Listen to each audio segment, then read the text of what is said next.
Hello, dear students of class 10. This is Priyanka Upadhyay, your physics teacher. Today, in this video, we are going to learn part 2 and part 3 from Refraction of Light at Plane Surface, Chapter 4, ICSE, class 10. So, in this chapter, we are going to learn about the refraction of light through a prism. So, what do we mean by prism? Prism is a transparent medium bounded by 5 plane surfaces with a triangular cross section. Here you can see that this prism is a transparent body, transparent medium, and it is bounded by 5 plane surfaces. Okay, with a triangular cross section. See here, two opposite surfaces of prism are identical parallel triangles.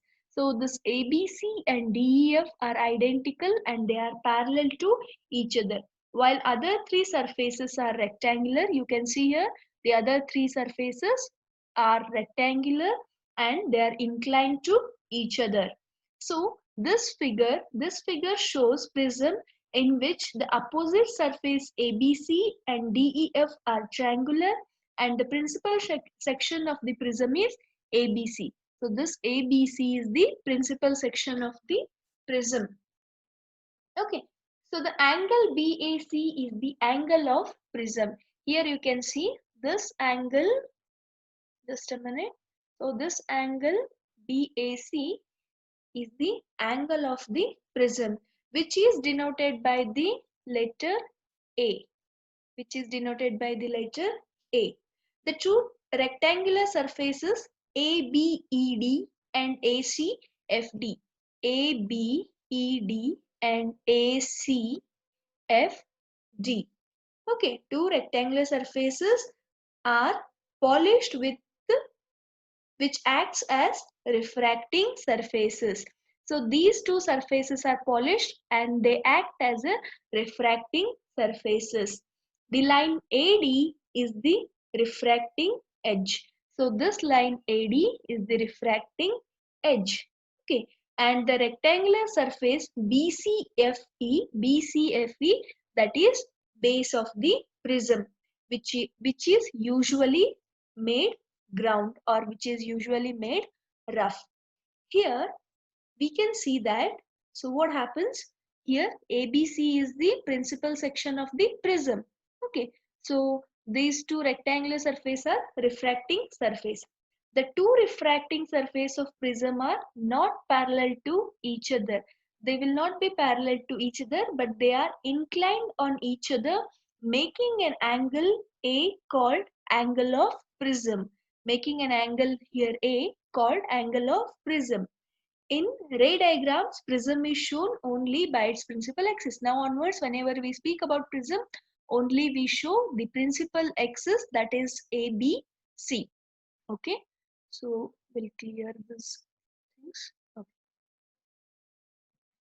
So now we will go to refraction of light through a glass prism. Refraction of light through a glass prism. So see here, this figure, just go through the figure. Okay, this figure shows the principal section ABC, principal section ABC of the prism. The angle of prism is A. Okay, so what happens when a monochromatic ray of light, this is a monochromatic ray of light, so don't worry about this part you leave it off. Okay, so when monochromatic ray of light, when falls on a prism, strikes the face AB of the prism at an angle of incidence I1. So here there will be a normal, and to the normal, what happens, there will be angle of incidence, how much it is, I1. So after entering the medium, another medium, what happens, light refracts. So here refraction takes place. Here refraction takes place. It suffers refraction from air to glass at the face AB. That is, from the rarer medium to denser medium, it suffers refraction and it bends towards the normal. This is the normal and the ray bends towards the normal. Okay, normal PN, making an angle of refraction R1. Here you can see the angle of refraction is R1 and travels along PQ and travels along PQ inside the prism. Travels along the PQ inside the prism. So PQ is the refracted ray. This is the incident ray. Okay, OP is the incident ray. PQ is the refracted ray. The refracted ray PQ again it strikes on the another surface of the prism, that is AC. Okay, at an angle of incidence R2. At an angle of incidence, how much? R2. Okay, so it suffers refraction from glass to air. That is, from denser to rarer medium, it suffers refraction. So this is the normal. So what happens when a ray of light passes from denser to rarer medium? It bends away from the normal. It bends away from the normal. Okay. So it suffers refraction from glass to air at the face AC. So it bends away from the normal NQ. NQ is the normal and emerges out of the prism as QR. This QR is the emergent ray. QR is the emergent ray. Okay. So the angle of emergence will be I2. So this is emergent ray. So this angle is emergent angle. Okay. So this is emergent ray. So now in prism, the ray of light suffers refraction at two inclined faces. At two inclined faces. First one is at AB and second one is at AC. So at the two faces, what happens? The light suffers refraction. In each refraction, what happens? You can see the ray of light is bending towards the base of the prism. In each refraction, the ray bends towards the base of the prism. At the first face AB of the prism, the ray OP, instead of going along OPM, it bends at P. See here. Instead of going along OPM, in the absence of prism, what would have happened? It would have gone along OPM. But due to the presence of the prism, it has bent near the P and it went through PQ. Okay, so it suffers deviation by an angle MPQ, which is equal to deviation 1. Instead of going here, it is going here. So it means there is a deviation produced in the prism and that deviation is D1. Okay, and at the second phase AC. And at the second phase AC, instead of going in a straight way, due to the presence of this prism, what happens? The ray bends away from the normal. Ray bends away from the normal. Here, at the second phase AC, the ray PQ has bent at Q along QR, which appears to be coming along MQR. So this ray QR appears to come from this M point. Okay, so appears to come from this MQR. So suffers a deviation of angle MQP, that is equal to delta 2. So it also suffers a deviation, how much? Delta 2. So in the absence of prism, the incident ray would have traveled along OPML. In the absence of prism, the ray would have traveled in this direction, OPML. The emergent ray QR appears to be coming along MQR. So it appears to come from MQR. So what happens here? Thus, the prism has produced a deviation by an angle LMQ. It has produced a deviation. Okay, how much deviation? Total deviation it has produced by an angle LMQ, which is the angle between the direction of incident ray, okay, when it is produced forward, and angle between the direction of emergent ray when the emergent ray is produced backward. Okay, so this angle is known as angle of deviation. This angle is known as angle of deviation and it is represented by the letter delta. It is represented by the letter delta.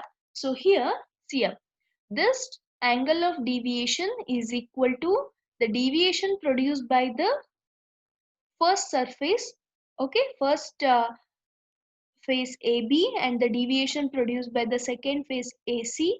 So this deviation, total deviation produced, that is D would be equal to D1 plus D1 plus D2. Okay, so this is about the refraction of light through prism. This is about refraction of light through prism. Okay,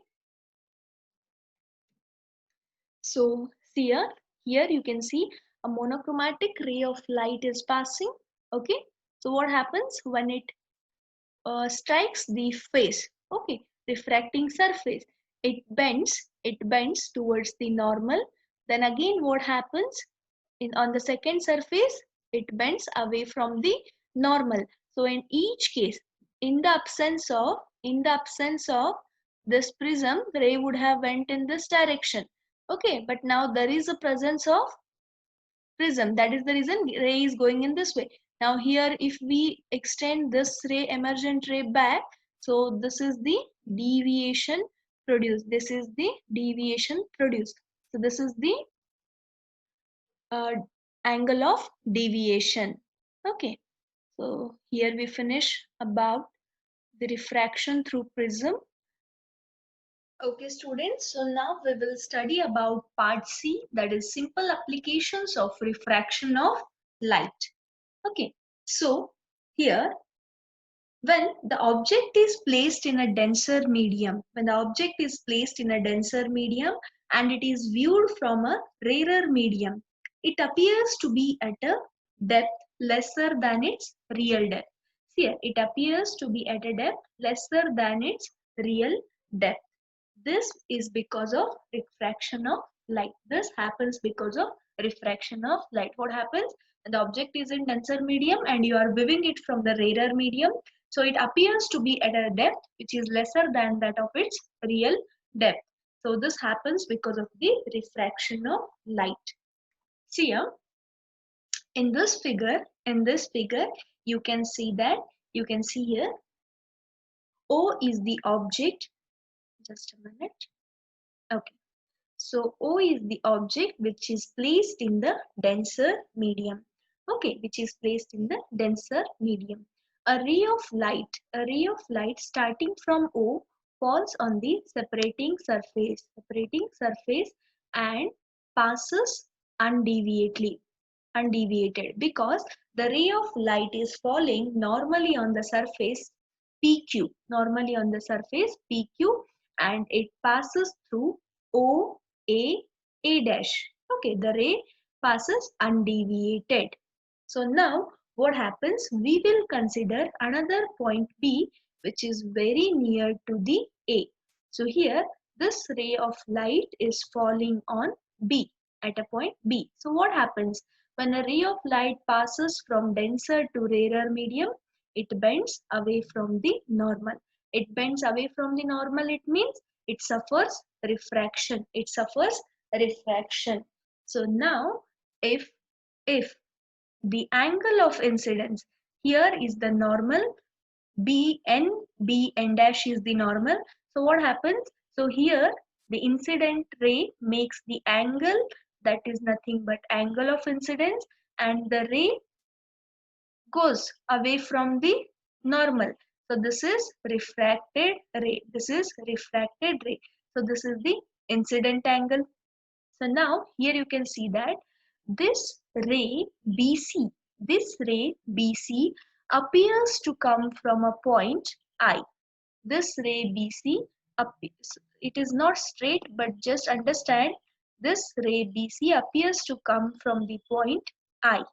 Okay, appears to come from the point I, that is the virtual image of the object O.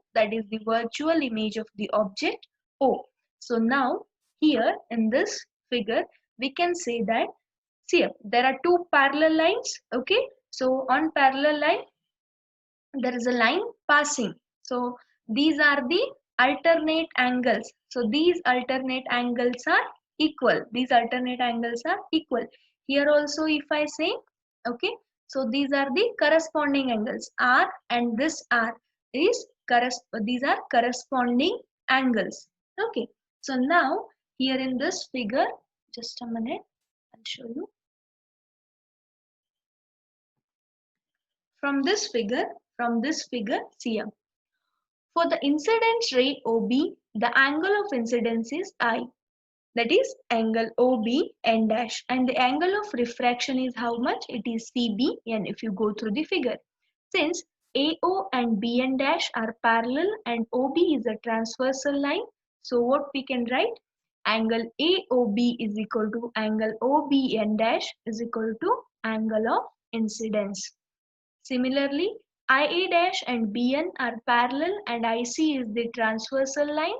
So we can write angle BIA dash is equal to angle CBN, that will be equal to R. So please refer the figure. Now in the right angled triangle BAC, here you can consider in the right angled triangle BAO. In the right angle triangle BAO, if I take sine I, what will be sine I? It will be BA upon OB. It will be BA upon OB. So I will write sine I is equal to BA upon OB, and here in the right angle triangle BAI, I will consider sine R is equal to BA upon AI. BA upon BA upon IB. Sin R is equal to BA upon IB. So here for refraction from medium, that is from water to glass, by Snell's law we can write sin I by sin R is equal to M mu A. M mu A, that is refraction from water to, that is glass to air. This is glass to air. So here we can write it as sin I by sin R. So what is sin I? It is BA by OB. And what is sin R? It is BA by IB. So BA will cancel. So what remains? IB divided by OB will remain. Okay. Now refractive index of medium with respect to air. We are finding the refractive index of medium with respect to air. So A mu M indicates the refractive index of the medium with respect to A. It is equal to 1 divided by M mu A, which is equal to OB divided by IB, which is equal to OB divided by IB. Since the point B is very close to the point A, here you can see that this point B is very close to the point A. So the object is viewed from a point vertically above the object O. It is viewed vertically above the object O. That is IB will become equal to IA and OB will become equal to OA. OB will become equal to OA and IB will become equal to IA. So we can write A mu M, that is refractive index of medium with respect to air, is OA divided by IA. OA is nothing but the real depth. Here you can see this OA is the real depth of the object and this IA is the apparent depth of the object. Okay. So apparent depth will be equal to real depth divided by refractive index of medium with respect to air. Okay. So next we have shift. Okay, so we need to find the shift. How will we find shift in this diagram? So this shift is equal to OA minus AI. Okay, here we have written, see here, real depth minus apparent depth. So real depth into apparent depth. So value of apparent depth we will substitute from this equation 4.14. Okay, so it is real depth into minus what will come? Real depth divided by A mu M. So when you take real depth as common, what remains in the bracket is 1 minus 1 divided by A mu M. So this shift is dependent upon the refractive index of the medium. refractive index of the medium. Next, it dependent upon the thickness of the medium, and it is dependent upon the color or wavelength of the incident light. See here in this case, first one, dependence of shift on refractive index. Here, as the refractive index increases, what happens? Shift also increases. Here first I will take refractive index as 1. So 1 divided by 1, that is 1 minus 1 is 0, shift will become 0. Now refractive index I will take 2, that is 1 minus 1 is half. So shift is equal to half of the real depth. So next I will take 1 divided by 4. Okay. So as the refractive index increases, increases, shift also increases. Okay. Next one, dependence of shift on thickness of the medium. As the medium becomes thicker and thicker, refractive index, what happens? Shift will also become more. As the medium becomes thicker, refractive index also increases. Next one, dependence on the wavelength of light. See here, shift decreases with the increase in the wavelength. If the wavelength increases, then shift decreases. If the wavelength decreases, shift increases. See here, therefore, the shift is more for violet light than red light in a given medium. Okay. So next we will study about the apparent bending of a stick under the water. See here, this figure shows a straight stick XOP placed obliquely in water. The portion OP of the stick under the water when seen from air appears to be at XOP dash. Actually the stick is XOP, but when it is viewed from here it looks here XOP dash. So some bending you can see. Okay. So the portion OP of the stick under the water when seen from air appears to be shortened and raised up as OP dash. This portion OP appears to be raised at OP dash. This is due to refraction of light from water to air. The rays of light coming from the tip P of the stick when passed from water to air, what happens? They bend away from the normal and appear to come from P dash.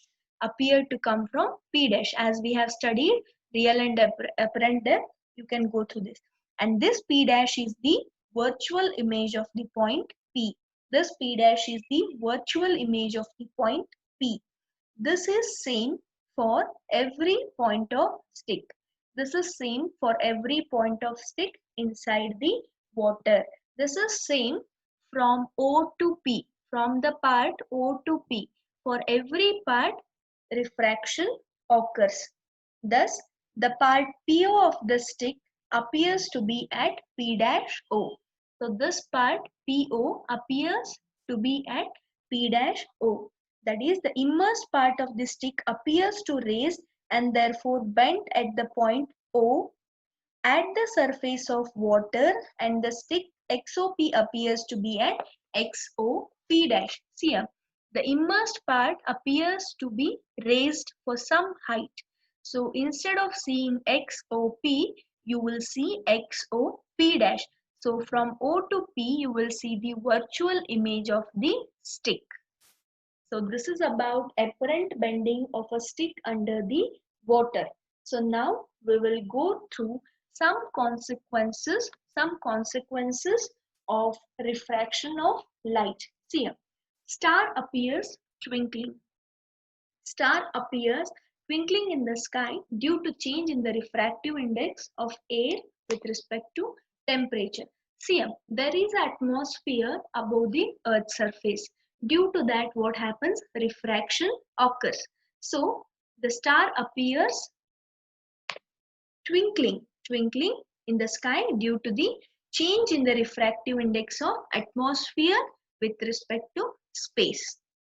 Okay, So now the sun seen a few minutes before it rises above the horizon in the morning, while in the evening few minutes longer after it sets. So here what happens in the morning, sun appears to sun appears to us before few minutes it rises, okay, above the horizon. We can see it is due to refraction of light from rarer to denser medium. We are seeing from denser medium, but the rays of light are coming from rarer to denser medium. They are entering the atmosphere, and in the evening also it happens same. Next one, a coin kept in a vessel, okay, and not visible when seen from just below the edge of the vessel. If you see the coin which is placed in the vessel just below the edge of vessel, it will not be visible. But when you add some water, okay, when you add some water into the vessel, what happens? It will be seen clearly. This also happens due to refraction of light. This also happens due to refraction of light. Okay, next.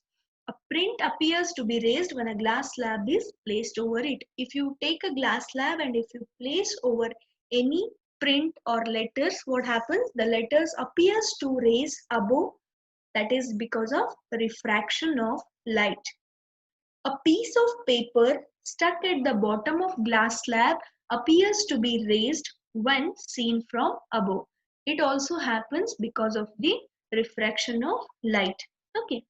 So a tank appears shallow than its actual depth. Tank appears shallow because what happens? Due to the refraction of light, the inner surface of the tank appears to raise at some height. That is the reason it looks shallow to us.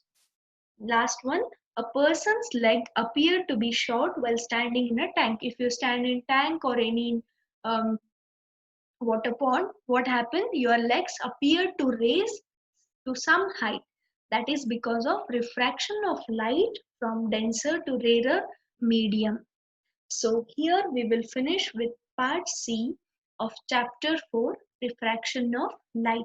In the next video we will discuss about critical angle and total internal reflection.